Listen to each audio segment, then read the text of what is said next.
以韓式肌膚管理為號召的美容專門店，吸引許多女性消費者諮詢，因為他們和一般傳統做臉不同，也沒有醫學美容的侵入性治療，就是針對個別皮膚的狀況來深入保養調理。根據了解，目前的美業市場多數都是美顏、精油按摩、美甲或是美睫等單一項目。不過業者為了方便客人，避免舟車勞頓，集合許多美容的專業人才和優質的產品，讓消費者在同一空間可以一次滿足。這裡呢，其實就是有很多一些韓式護膚啊，然後跟經絡按摩啊，還有美胸的護理。那這裡是屬於比較複合式的，就是比較節省自己的時間，就來這邊，然後什麼都可以做。有美甲、美睫、美胸，就是各行的美業的老師可以集合在這邊，這是有別於其他的地方。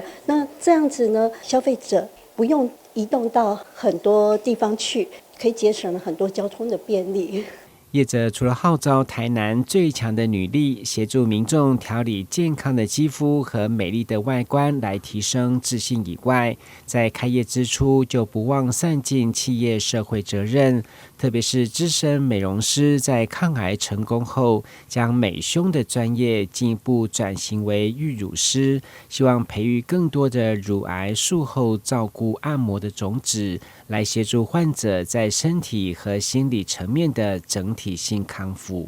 我們怎麼去協助大家？然後我們想培育更多的種子，更多的育乳師，那可以透過專業的按摩跟護理，那在術後重建之後，不只是在身體跟心理方面，它都可以得到一個更好的生活品質，人生可以更好。您是否曾想過美的無限可能？在辛苦工作之餘，別忘了投資自己，活出更美麗的精彩人生。記者郭文吉台南報道。